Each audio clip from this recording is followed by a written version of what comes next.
Hey guys, how's it going? CoderMan here. On today's video, I want to go through my workflow as well as my setup for how I do these YouTube videos. I had a couple people that have messaged me asking how I'm doing that, and I have a newer system and process set up, so I want to go ahead and share that with you guys.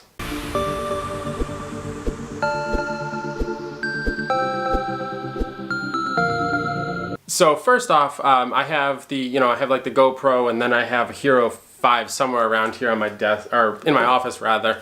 But the main rig that I use is the Canon M6, and then I have an adapter so that I can use different lenses that I have for my older bodies. The older camera was an old workhorse, was a Canon 30D, and this has traveled the world with me. So it's definitely older. It's about, what, 12 years old now, but it does everything that I need for photos, so I continue to use it. Unfortunately, it doesn't do anything for video, so of course I had to get something else.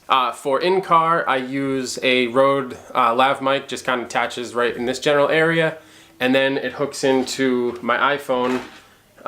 Here it is right here. So I have the lav that goes onto me, like right around here. Sometimes I get it out of frame, and then I have the stupid Apple connector that the lightning connector plugs into the iPhone. And then for run and gun stuff with the M6, I have a Joby, one of those articulating arm things where you can wrap it around. For in-car stuff, I actually just use my iPhone and attach it to the windshield with a mount, and then I run the audio onto me and just kind of record there. And then of course I'll do B-roll and stuff with the GoPro. So let me go ahead and grab the camera here.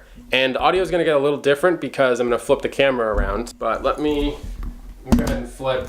What I'm doing for an in-camera setup, or excuse me, an in-studio setup, is I have a Manfrotto carbon fiber tripod.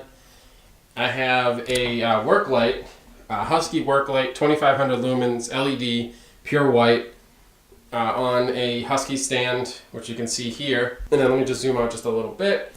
I have some poster board here. And then I'm just using an old microphone stand. So yeah, I mean, basically that is the setup there. And then all I do is I just have it on a 45 to, the light here is on a 45-degree angle so that it hits the poster board right there. And I mean, yeah, that's pretty much the setup. I mean, it's very basic.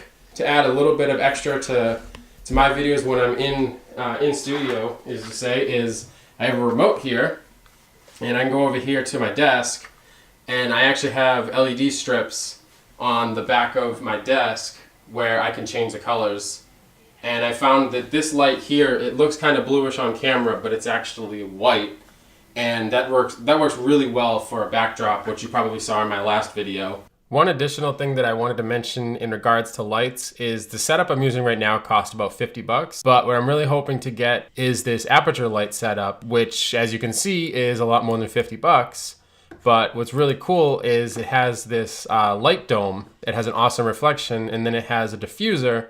It creates perfect light, and it actually, if I go back to the other part, it comes with this controller right here that comes with a remote. So you can actually set all of the fan speed and your light settings and everything. It's definitely a big investment, something that I would like to add and really kind of just bump up the in-studio quality. So let me go ahead and flip the screen back up. So I mean, that's how I have, that's how I have my setup. And now I'm just gonna hop onto the computer side of things and quickly show you the tools that I use. Nothing super advanced. I mean, I use the CC Suite from Adobe. I use Premiere. Occasionally I'll use After Effects to edit. Once I'm all done with that, I send it up to YouTube, and then you guys get a notification like you did for this video.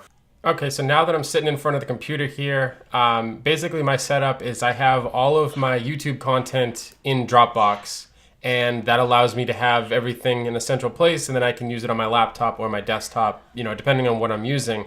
So I basically just have, a simple structure here, assets, different intros and outros and stuff. So basically what I do is I hop into In Progress, and then I'll create a new folder for today's video. This isn't always the title that I use for YouTube. I just basically something so that I know how to, know what assets I'm working with. And then all I do is I have this file here, this folder here rather, that says Base Assets, and this gives me a fresh project to work from. So I have that, and then the thumbnail. So basically I just plop that into there, and then I'll go back a directory and grab the title of the directory and then basically pop that onto the project. So now I'm ready to grab my assets. And one of the things that I do is I use AirDrop on the Mac. So basically I select the videos on my iPhone. I'll grab the files through AirDrop. So I just send them directly to my computer. No wires, no issues. And then for the camera, basically it has its own folder structure. So let me go ahead and pop into that. And in this case, I've only recorded one video today, so I can just go ahead and drag that into my project, and we'll get that going. And then I have the 3 videos that I shot for the iPhone, so I'll go ahead and grab those as well. Now I have all my assets. I basically open up Premiere, and now that we're in Premiere, I go back and grab the directory, grab all my video files, drag them in. If it's a bigger project, or if it's if I'm doing something a larger project, not just a quick informational thing like this, I'll actually end up creating bins, and I'll make sure that everything's all nice and neat because I don't want to have a mess. So what I do is basically grab the source video, which is my main camera, drag it to the timeline, and there we go. So then all I do is I find, based on the audio peaks, where I want to cut, and I basically find the intro. Hey guys, how's it going? CoderMan. Sometimes I'll record more than one intro, so I find if there's a jump here, I want to go ahead and make sure that this isn't another intro. Maybe I didn't like how I said something, or maybe there was some noise, and I want to make sure that it's nice and clean and professional. So I create a gap here, and I add in the intro, and then I just blow away the extra space with the delete key. So this is not really a tutorial on how to use Premiere. There's tons of them on there. Justin Odisio would be somebody that I would check out on YouTube. He has freaking awesome, content on how to create videos and everything to do with this whole, using Premiere. We'll then add in, I'm just going to do this just for effect, but I'll add in my extra files. In this case, I just want to show off the camera and a little bit of the microphone. So I'll grab maybe to right there.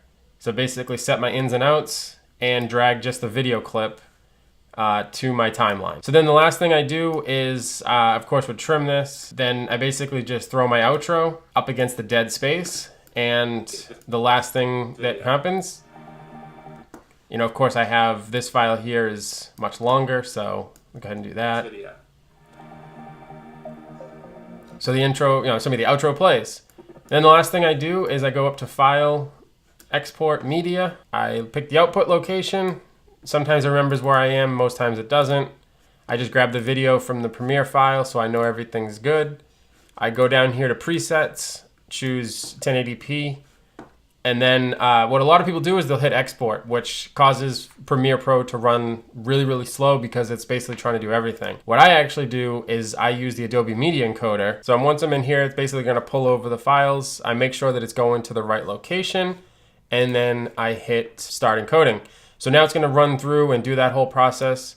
Now I can go ahead and close Premiere because I'm all done with it. Of course, in this case, I'm really not, but we're just doing this to show you the whole process. I then go back into my Dropbox folder, click on my promo, and pop that up into Photoshop, and then basically just create a quick thumbnail for the video. So in this case, I'll probably use a shot of, maybe a mixture of the lights and the camera, and I basically have all these extra assets for when I need to do stuff. So I have my mark and my logo, and then let's say I'm doing like a small business series, I can quickly pop that in, but I'm not doing that today. So I'll just, maybe something like that. I'm not really sure what I want to call this video just yet. But then I basically just grab a clip. Let's use this, pretend I'm in the car. And it's super simple. I just go export, quick export as PNG, and it always comes back to the directory that I'm in, which is awesome. Hit save, and I throw that up on YouTube. So there's my workflow. Like I said, you can pick and choose what I do. You can do something completely different. That's totally up to you guys, but this is what I use. Hopefully this was helpful. And of course, if you have any questions on the process, definitely leave a comment below. So it's pretty basic. I'll put a link to the stuff that I'm using in the description below. But like I said, it's a very basic setup, and hopefully this will help you guys if you're getting started, with YouTube videos. You don't have to start with this right away. Like the Canon M6 is a great camera, but you could get a GH4 if you don't need interchangeable lenses, or you don't need an external microphone. That's one thing I didn't mention is I actually have, you can see here, I have a, I believe it's a Rode Video Micro with a dead cat that I can bring around with me when I'm at like car shows and stuff. So that's all I have for this setup video. If you have any questions, definitely leave a comment below. Please like this video, subscribe if you're new here, and I'll catch you guys in the next video.